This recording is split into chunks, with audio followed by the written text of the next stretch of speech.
So we had some questions that were submitted beforehand, and I have some general questions, and I know that there's specific questions that are going to be submitted by chat during the session, and we'll have just about until 12:30.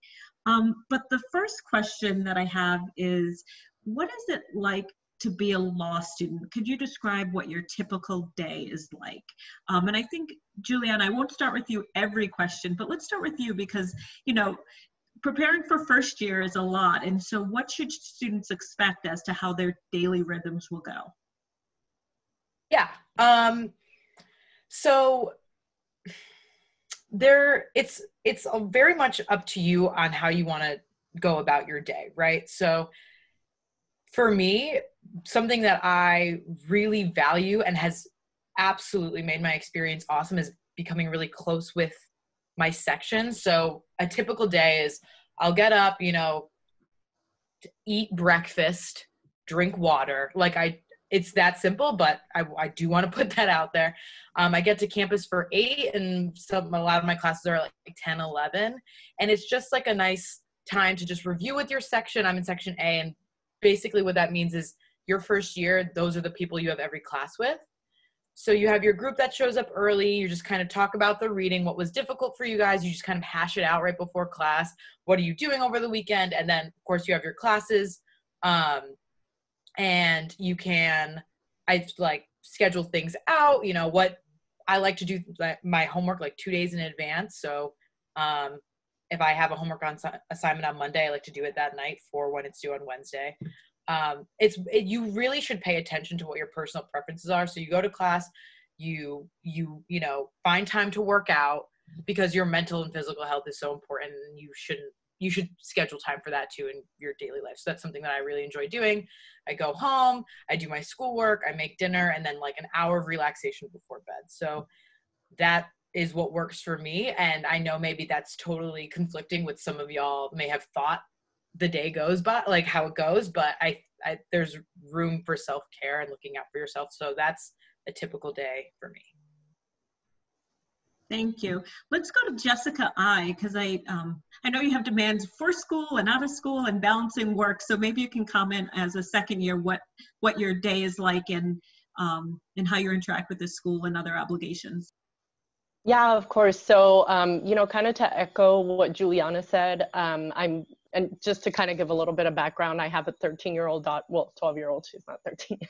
I moved up here with my family, my partner. So a lot of my obligations are sometimes split with law school. But my typical day is, wake up early, and I take advantage of the fact that my daughter goes to school very early. And so I drop her off at around 7:20, head to school, and use the gym at the school. Work out for a little bit. Just like Juliana, a lot of my classes start about 10. So, after doing all the self-care, I try and study as much as I can at school. Once you're in your second year, you have a lot more control with your schedule. So Mondays and Wednesdays, I really only have one class, and the other days I only have 2 or 3. So it's a lot of studying at school. I treat it like a full-time job. I get as much as I can done.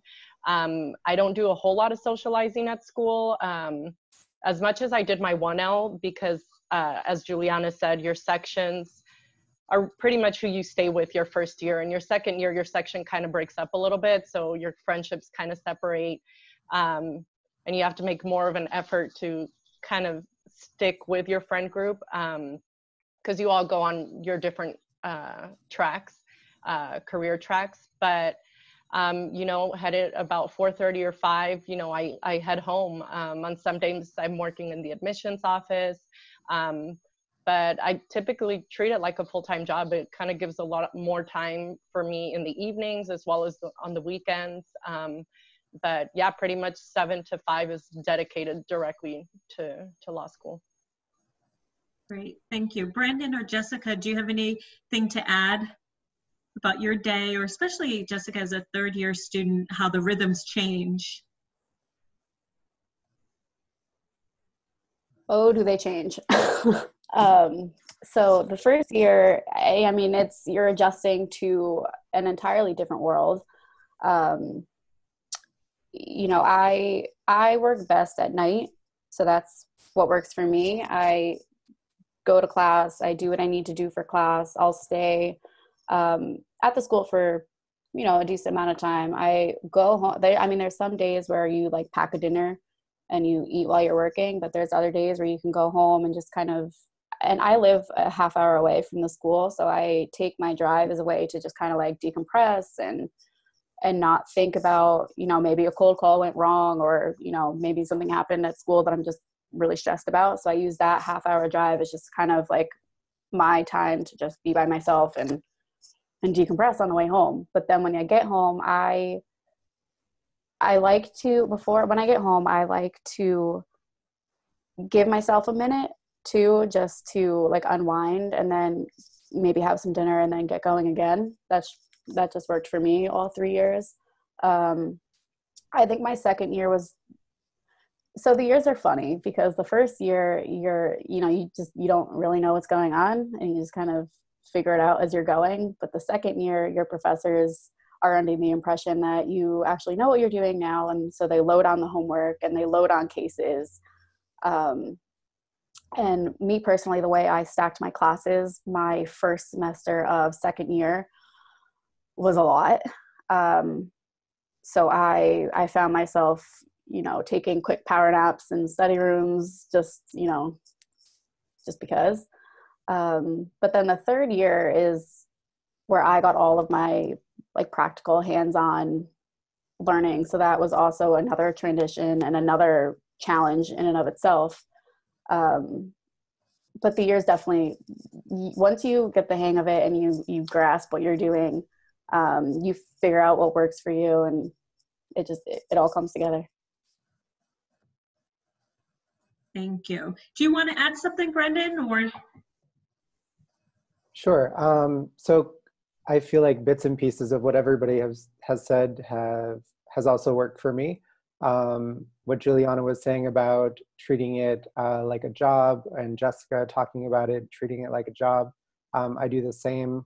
I'm a morning person, so kind of the opposite of Jessica, what she just said. I'm pretty useless after like 9 p.m. So I like to get a lot of work done early in the morning. So I would wake up at 5 o'clock pretty much every day and get to school by about 7 o'clock in the morning. Even if I had classes at 9 o'clock, 10 o'clock, 2 o'clock in the afternoon, I would go there because this was my job. But I think that what Juliana was also saying about kind of integrating it into your life, try to not separate it out from all the other things that you need to be a whole person during this whole experience. Because as someone who's a little bit older than the typical student, this is the most difficult thing I've ever done. But at the same time, it's super rewarding as long as you manage your time and as long as you always take it seriously and prioritize it, then it's definitely doable. Yeah. Thank you. One question that isn't so directly school related that's coming in is asking about housing, which is a big consideration, obviously, as you're moving to a new place. I've tried to bring a little bit of Bristol into our chat today. I might reveal where I live in a little bit. You can see what my basement office looks like as I'm self-isolating in my house. And you get to see where the students live and what their apartments look like. But can you share with our guests where you live, how you found your apartment, if you have a roommate, just what's housing like and what was that transition like? And I know, Jessica, you moved from Texas, didn't you? Yeah, so it'll be great to hear from everyone, especially the non-Rhode Islanders. And if you had to make the decision to come to Roger Williams without visiting, please share that experience too. I think Jessica came furthest, so let's start there. Jessica, I. Yeah, so we did a full, U-Haul, cars on the back of U-Hauls, driving. I'm very lucky and blessed that my family is, like Brandon, I'm also an older law student. And so it was kind of getting to the point that I was like, I either do this now or not at all. And so with us, it was kind of like a very planned thing. Like my waited till my daughter was entering middle school. Middle school's a 3-year, law school's a 3-year, so I didn't want to interrupt her education. So as soon as she was done, I was still kind of deciding where to go. It's kind of like a personal failure on my part. I made the decision very late to come to Roger Williams. I wanted to stay close to Texas, close to home, but after doing a couple law school visits, I wasn't really convinced with the law schools in my area. So we actually moved up the first week of August, I want to say. It was a 5-day drive, very painful drive that I never want to do again. But I didn't do my due diligence in figuring out like how long it actually takes to secure an apartment. So we kind of came in and we're actually staying in a hotel for a little bit, maybe like 2 weeks. I think I spoke with Dean Lally about this when I first got here, but we basically did it not the old fashioned way, but, you know, kind of looking through realtors and things like that. I don't have the luxury of having a roommate. I have 2 permanent roommates that kind of follow me around everywhere. So it would be kind of odd to have a random person with us. So I needed something that was more than just a 1-bedroom. I needed a safe area for my daughter to live in. We had a couple mishaps when we first moved here. We found a place that ended up flooding. I had to move during finals. It was a whole debacle, but we ended up finding this really great place. It's like a gated community. I live in Bristol. It's kind of very quiet, very secluded. Most of the residents here are over the age of like 70, so nobody's really ever outside. But I actually didn't come visit the law school before I came. I did a lot of the kind of virtual things, online things, but the reason I still wanted to come up here was, for one, in Texas, we don't have any seasons. So that was something that I always wanted to experience. We didn't live near the beach. I'm from West Texas, so we're from a desert. My daughter and my partner, they really wanted to live somewhere that was very green, had a lot of ocean, water and things like that. And so those were kind of the things that I saw online. And one of the things that kind of sold me to was that I spoke with a lot of people, a lot of staff, which I thought was very odd. Considering the other law schools I was considering, I didn't speak to anybody until I kind of like forced myself into getting a law school visit. And so it was just kind of like the combination of all those things. And yeah, I mean, the housing here is, I think, pretty easy to find as long as you do it with time. But like I said, my experience is a little bit different because I have to be very particular about where I live. And so, yeah, that's kind of something that I wish I would have started a little bit earlier, not in August, but we probably wouldn't have had as many mishaps if I had done that. But I absolutely love where we live, and I'm seriously don't regret my decision at all. Yeah, thank you. Thanks. Hi, Calvin. Hi, how are you?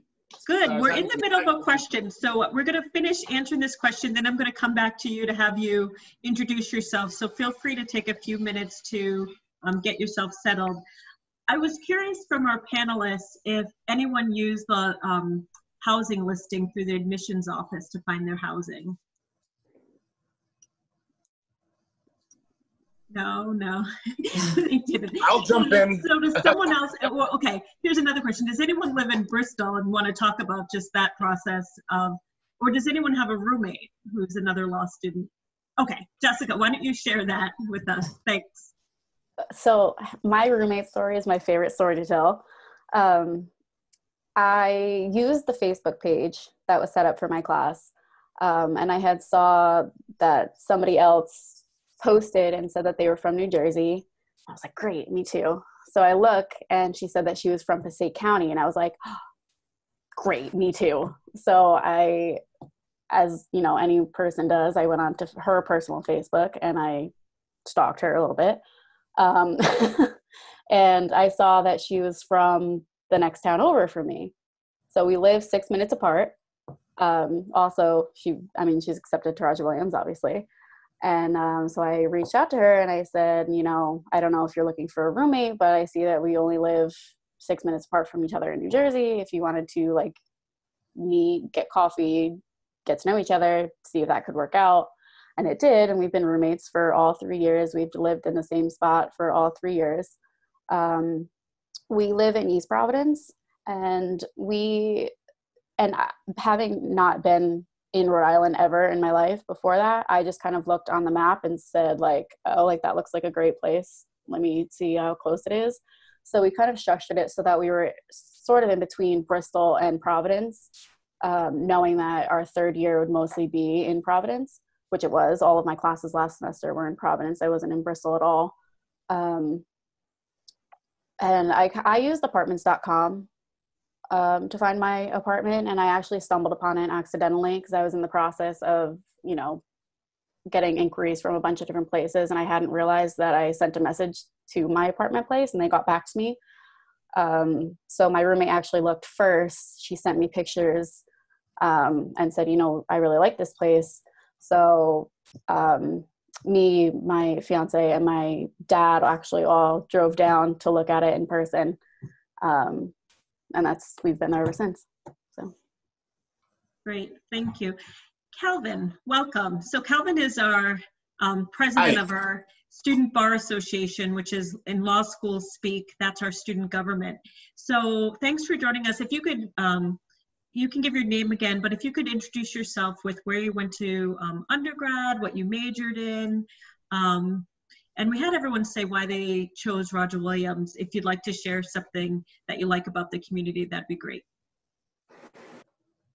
Absolutely, yeah. So I'm a Rhode Islander. I guess at this point, I went to Salve Regina University, which is in Newport, Rhode Island. It's kind of competes with Roger Williams as far as, you know, the nicest campuses in the world, coastal and whatnot.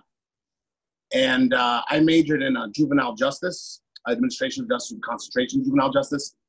And then I actually took some time between school, undergrad and law school. And I did a lot of social work related work and did some ABA work with autism. And I picked Roger Williams because for one, the honors program is amazing. For two, it's local. Kind of going back to where that I live, I was able to stay at home. I ended up moving at some point, but I was able to stay at home for the most part and commute. And I did not really want to leave the state. I want to practice here. So it was the most logical choice. Thank you. So I have some other questions, but I think I'm looking at some of the questions that are coming in, and our students are asking about some of the experiential opportunities. And we are going to have admissions is going to host a separate session just on the clinical guarantee and experiential opportunities. But maybe our students who are here can say what they hope to do or what they've done. I don't think anyone has done a semester in practice or is planning to, but why don't you share what you have, Brendan. So we'll start with you so you can talk about that experience, but then maybe our other panelists can talk about what they're planning for next year or before they graduate. So we'll start with Brandon. Yeah, so I haven't done the semester in practice, but I applied to participate in the semester in practice for spring 2021. I'm going to be in DC specifically this summer, and so I applied for a DC semester in practice program. While I'm down there this summer, hopefully I'll be working to also line up a placement for the following spring. I'm going to be at the Department of Justice this summer, and so I'm hoping to make some connections there, maybe work in Department of Justice next spring. It would be, I'm looking at maybe 4 days a week, 7 hours a day. So I'm really excited about the possibility of getting a full-time sort of experience in my last semester of school and being able to sort of parlay a lot of those connections and experience possibly into a job after graduation and after passing the bar exam. So I think that the opportunities for experiential learning are a really big part of my education in law school, because as much as I love going to class and learning and reading. It's a completely different experience to be out in the world and to see how other practitioners work and to learn those skills that you're going to use as a future attorney. And so I think that the semester in practice is a really great way to do that, and to kind of get out of the law school and kind of into the real world and put some of what you've learned into practice. Great, thank you. Kelvin, can you speak about what you've done in terms of experiential learning? Yes, absolutely. I'm in the immigration clinic now. Obviously, we're transitioning to a lot of virtual experience, but up until now, it's been an amazing learning experience.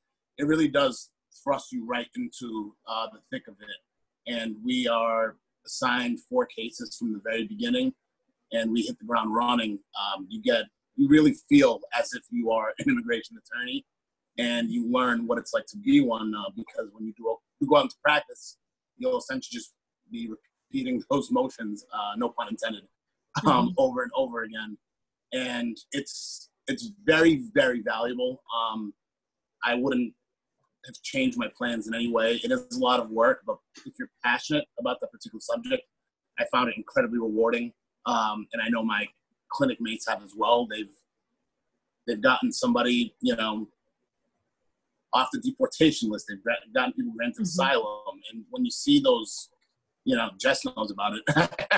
When you see those concrete actions being taken that have concrete results, it really does give you a sense of what you're walking into when you get out of law school, no matter which area you're pursuing.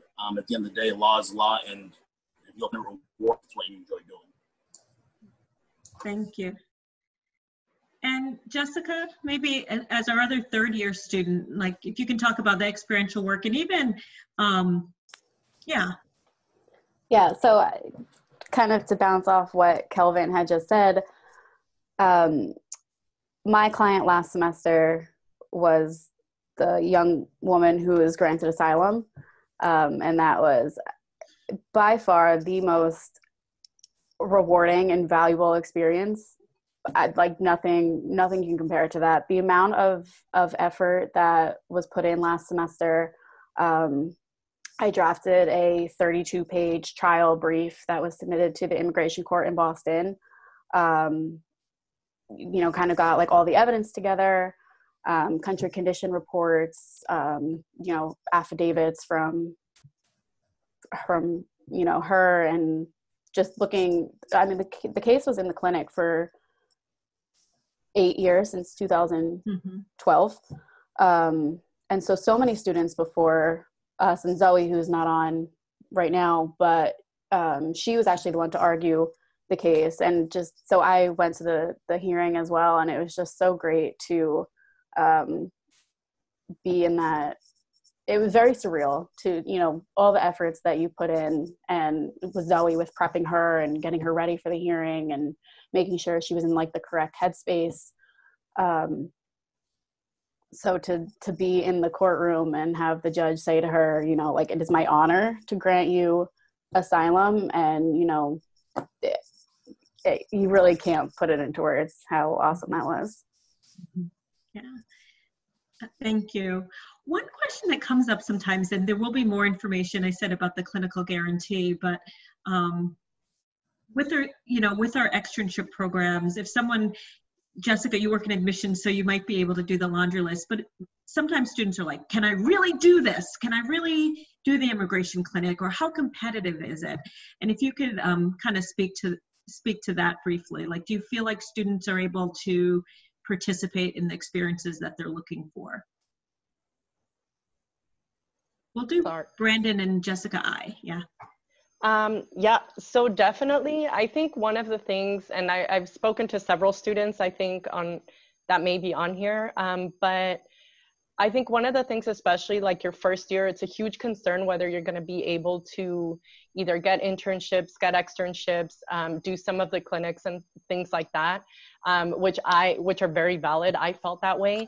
And then and I think Juliana, well, all of us can attest to that, but right in the thick of your first semester, you already see how many staff members, how many school events, how many networking events, how many of the groups are having these kind of things to connect you to employers in Rhode Island or even out of state. I had there's several programs like Alternative Spring Break and things like that, that the school connects you with just really anywhere you want to go. I think Jessica DeYoung mentioned Zoe. I think Zoe did something during the summer in Arizona and things like that. And it's kind of overwhelming your first semester, how many contacts and how many events there are for you to secure an externship or an internship or get this kind of clinic experience, that it gets to the point where sometimes you even have to say no and not go to certain things. I felt my first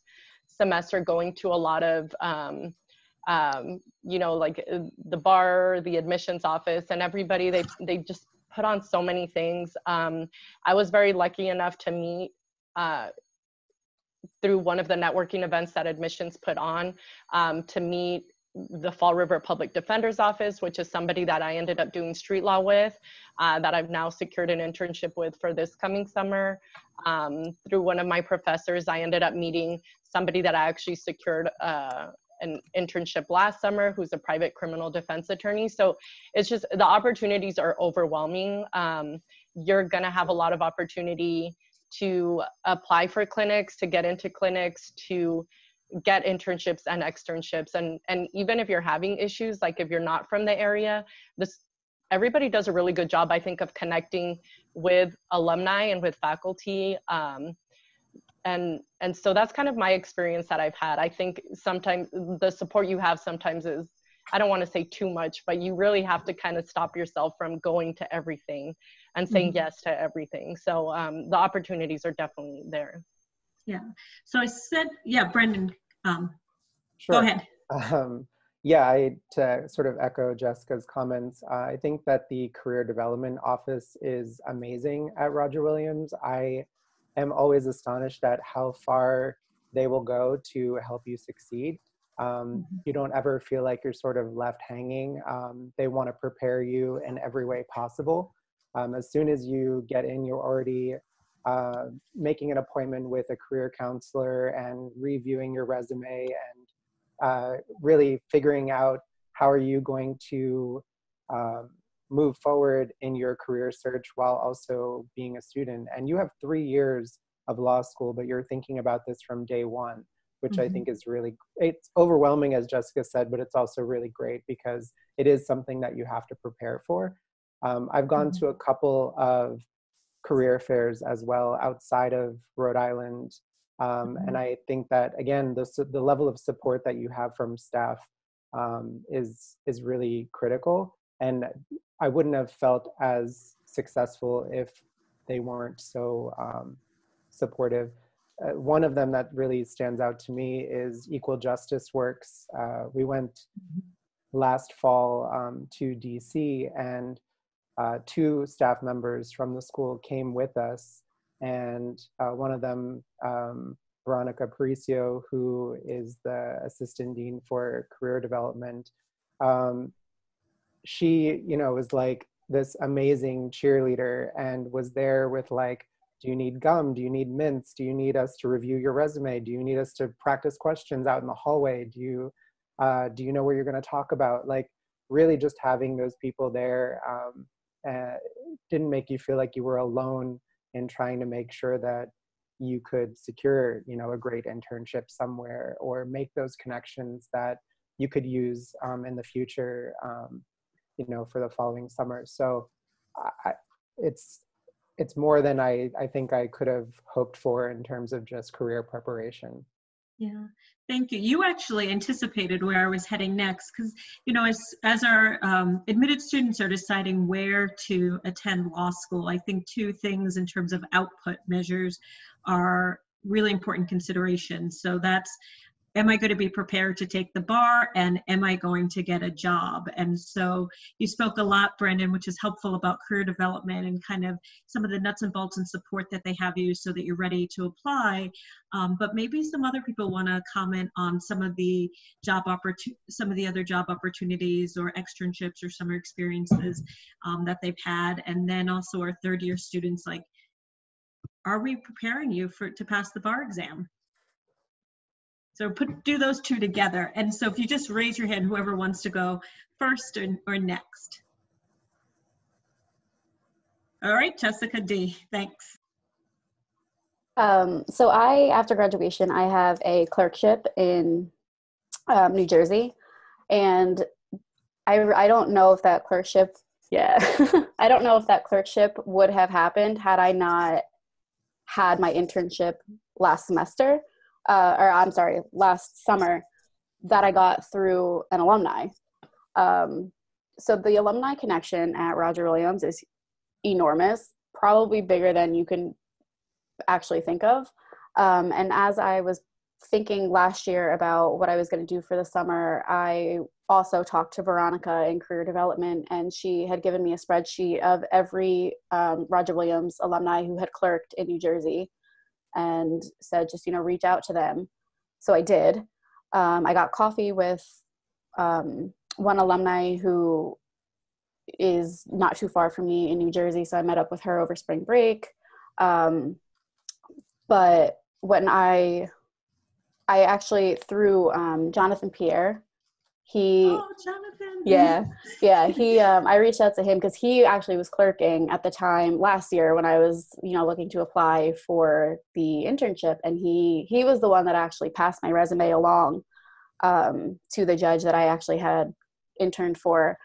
And I can't emphasize that experience enough, especially if you are thinking about getting a clerkship, because in New Jersey, it's a little more relaxed than the other processes of getting a clerkship. But just by being on the ground and experiencing and interacting with the judges that were there, also the different interns that were there, I was able to just give my resume to the presiding judge of the family division, and I had an interview with him, and he hired me on the spot.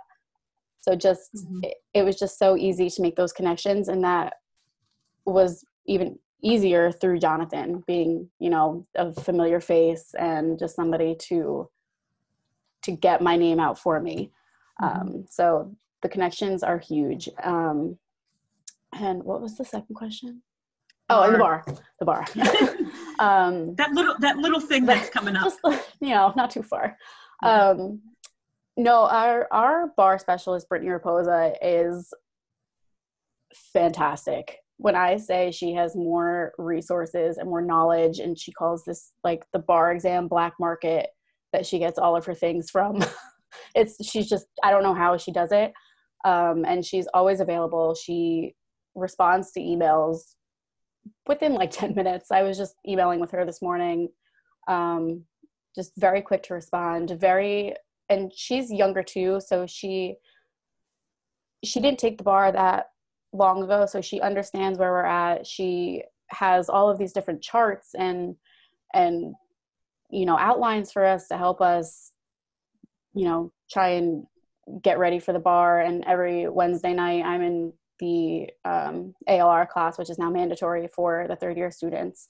Alr meaning the applied legal reasoning, which is basically just a bar prep course before your commercial bar prep course, which is awesome. We have online assessments, we have outlines that we have to read for class, we have in-person quizzes, essays, just a lot of hands-on experience before your commercial bar course. That is so helpful. And Kelvin can probably add to that. Yeah, Kelvin, how are you feeling about the bar exam? Pretty good. I mean, I'll say that there is absolutely no lack of resources, and I'll double down on everything Jess said about Brittany. If there's something that you need to help you pass the bar, she's got more data and resources than you can imagine. If she gives you step-by-step what you need to do to be successful, and she'll break down percentages of the people who did this and this and this. Like I said, 95% of them passed, and out of the ones who didn't, 50% of them did it, etc. So she really breaks everything down, and there's no lack of resources, no shortage whatsoever. And I think she was like 4 points away from a perfect score like years ago. So she's current, she knows what's going on, and she does have seemingly a small monopoly on black market resources for the bar. Because there's a complicated exam, a lot goes into it, and she's always like, I've heard this, I've heard that, and her predictions tend to come true semester after semester as she predicts what kind of essay is going to be on the bar, etc. And that's not that she knows, but she breaks down, she uses data. She uses data and she says, okay, this type of essay is pretty common, et cetera, and I think I'm predicting that this kind will be on it next. So don't just study for this, but make sure you're looking at that. So she knows what she's doing, and there is absolutely no shortage of resources and information. And then just as important, she knows how to teach it to you as well. It's not just about having the information and the sources. It's about having it explained to you in a way you can digest. And she knows the importance of practice and the importance of repetition, and not just practice repetition, but also doing it in an effective way. So I won't say I'm ready to take the bar right now, because certainly not, but I'm pretty sure that I will be when the time comes. And just to circle back to the first question you asked, out of the internships I've had after my first summer, the firm that I worked with, one of the partners is on the law school board, and two of the associates that were my neighbors are both alum. And the firm I worked with last summer and I'm working with now, 2 out of the 3 partners are Roger Williams alum. And the connection within the state and beyond the state, but particularly within the state, are incredible. If you put in the work, there'll be, again, no shortage of people looking to go to bat for you, helping you to make connections and network and find resources to get you somewhere where you want to be, or to just try something you may not know if you're going to like. But there are people here who know everybody and will do everything they can to help you get where you want to land. Great. Thanks, Calvin. So we have about 15 minutes left, so I'll probably go to one student for each question. But as we think about prepping for the bar and having the tools that you need, it does start in first year and as well as second year. So maybe you can talk about academic support through the Academic Success Program, and how are our faculty supporting you? Can you make appointments with them? How does the faculty interaction work? So let's do Juliana and Brandon for that. Okay, yeah. All right, awesome. I love this because academic support has been a massive part of my first year. So our academic support is Professor Kathy Thompson. She is unbelievably accessible and available in a way that I don't think I've ever experienced before. And, to be totally transparent, I took my first midterm, and all my friends were reading their grades, and I like panicked. And so I was like, so I went to her office. I was like, you got to open the email. You have to read the grade to me. And that was like the beginning of this wonderful relationship and understanding of this resource that Roger Williams provides. So she goes, congratulations, you did fine. And going forward, she's someone who really listens and tailors her services to sorry, I lost my train of thought. So yeah, so going forward, she tailors everything based on your experience with her. So I was stressed out because I really wasn't sure about what I was doing and how it was going. And so she was like, let's meet once a week just to check in. And then she also is really great with exam prep. She just helps you write your exam answers. So there's that piece of it. The other piece of it is, faculty accessibility in terms of office hours. And I think that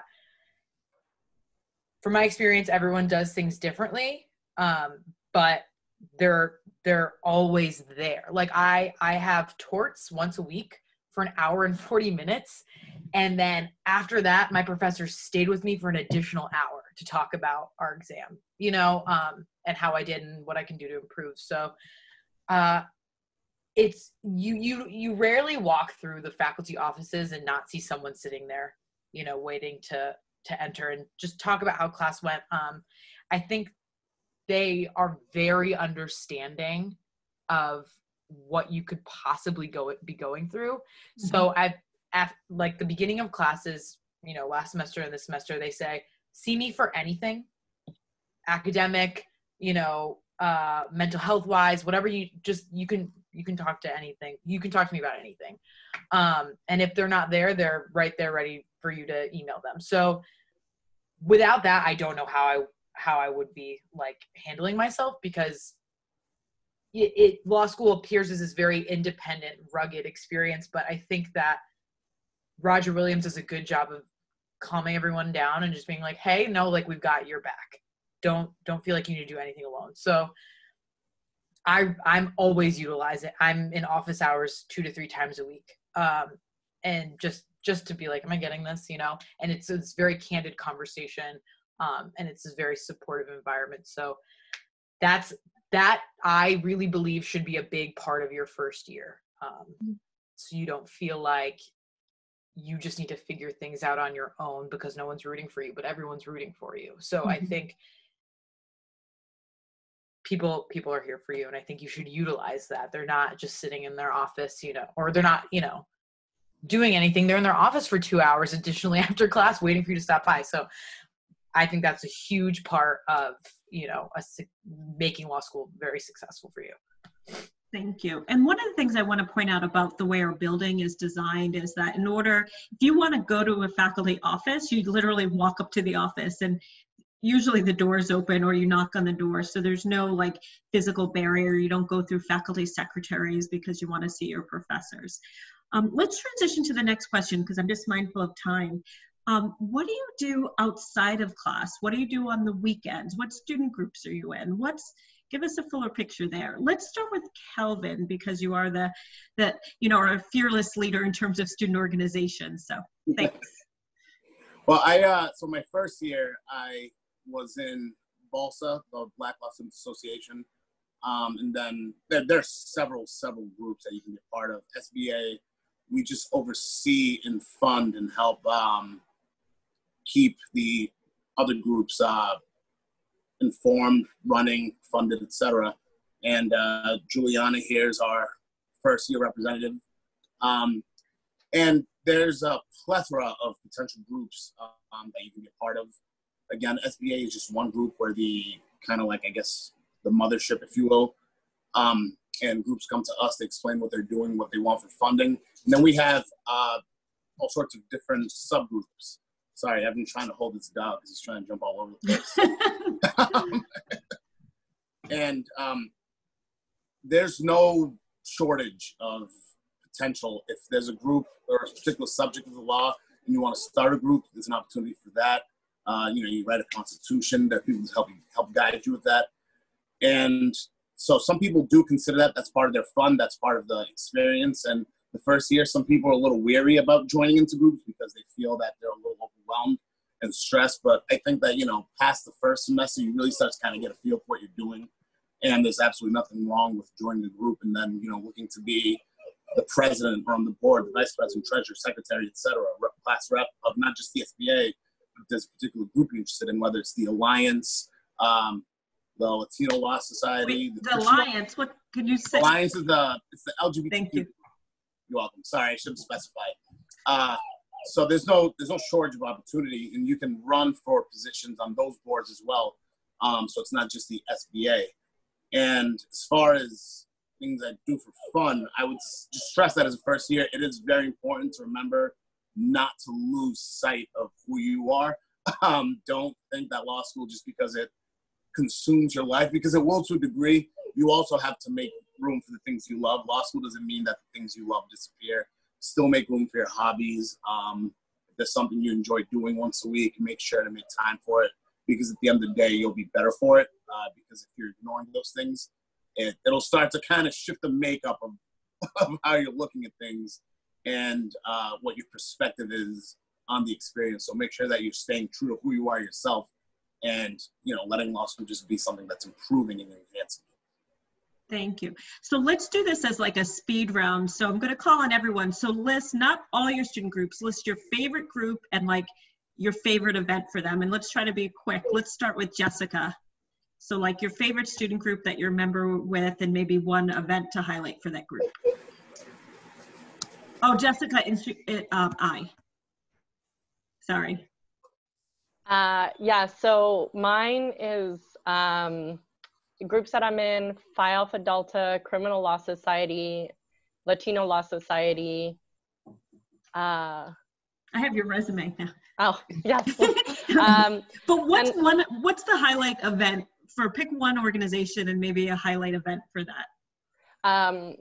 Actually, it would be the public interest. What is it? Oh my God, I can't remember. APL. But APL, Jesus.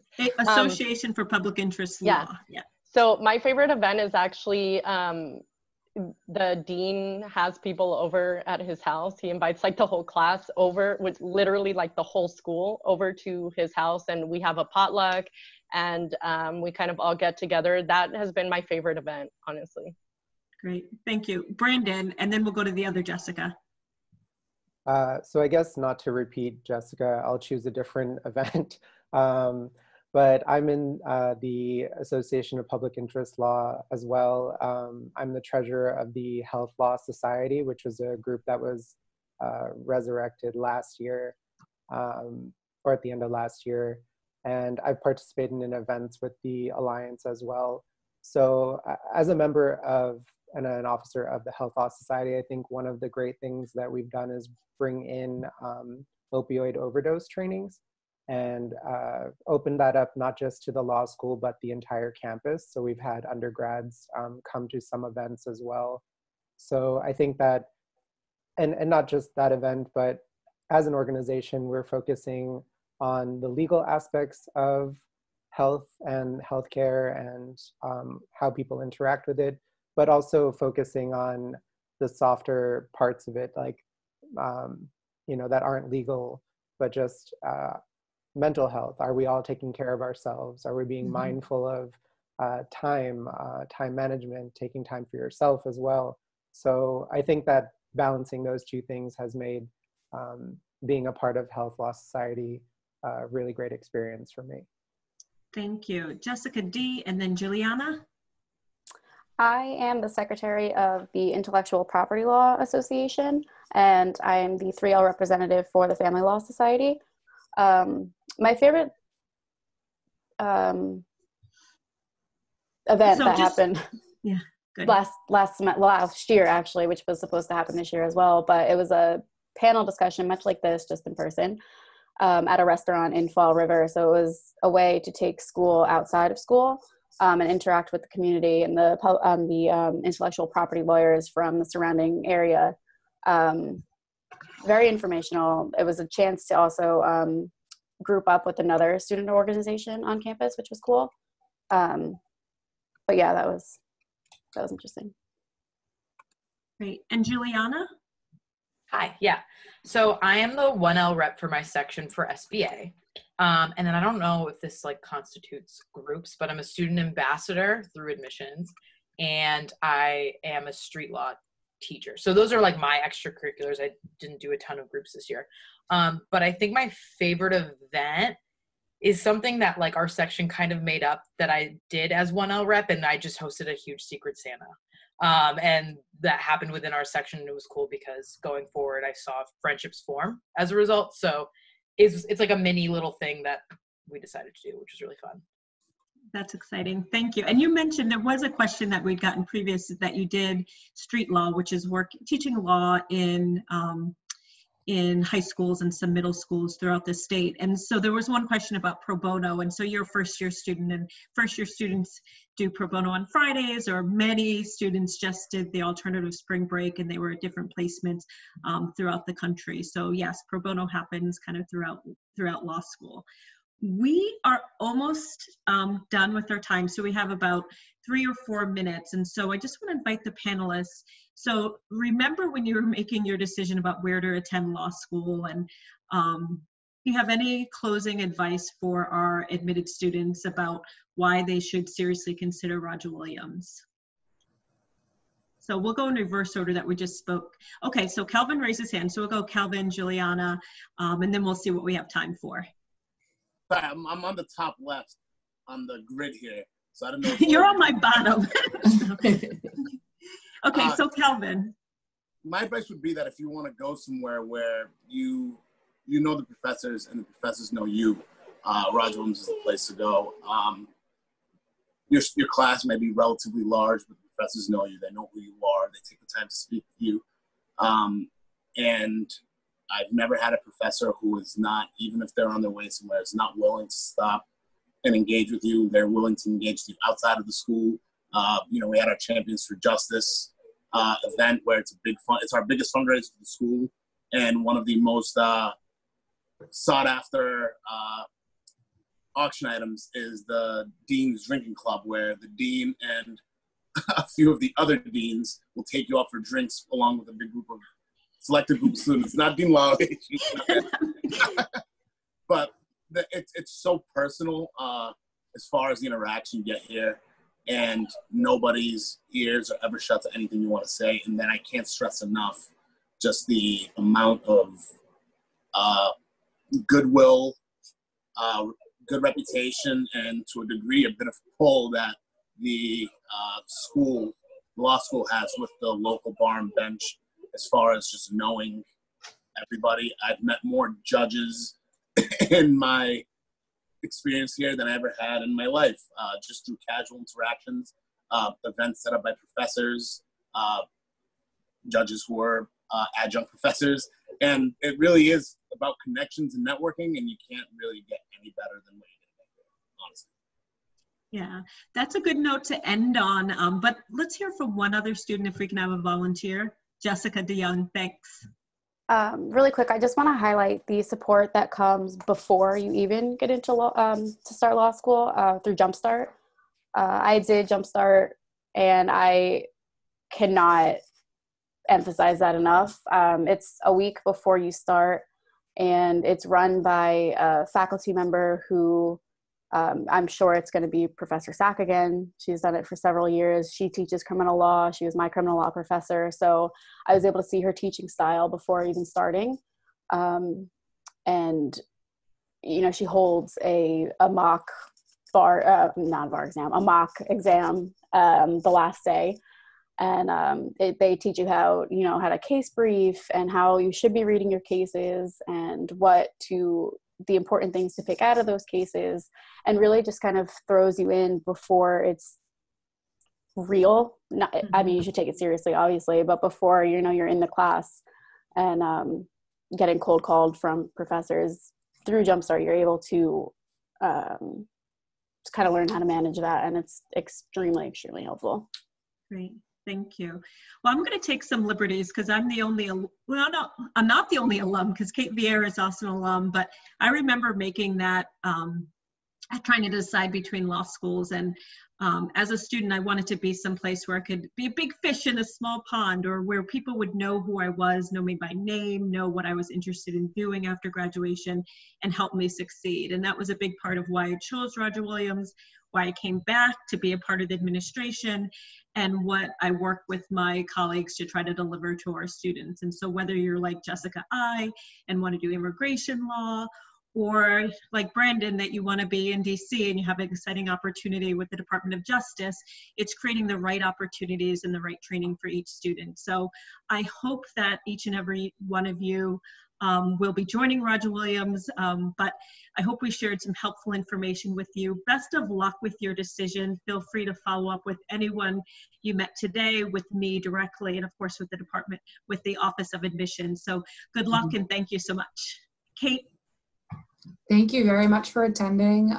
We hope that you have enjoyed this first session. And like I said in the beginning, we are going to be doing a series of sessions that you'll start getting information about as early as tomorrow. So we hope to see you in the coming days. Bye, everyone. Bye. Thank you. Bye. Bye.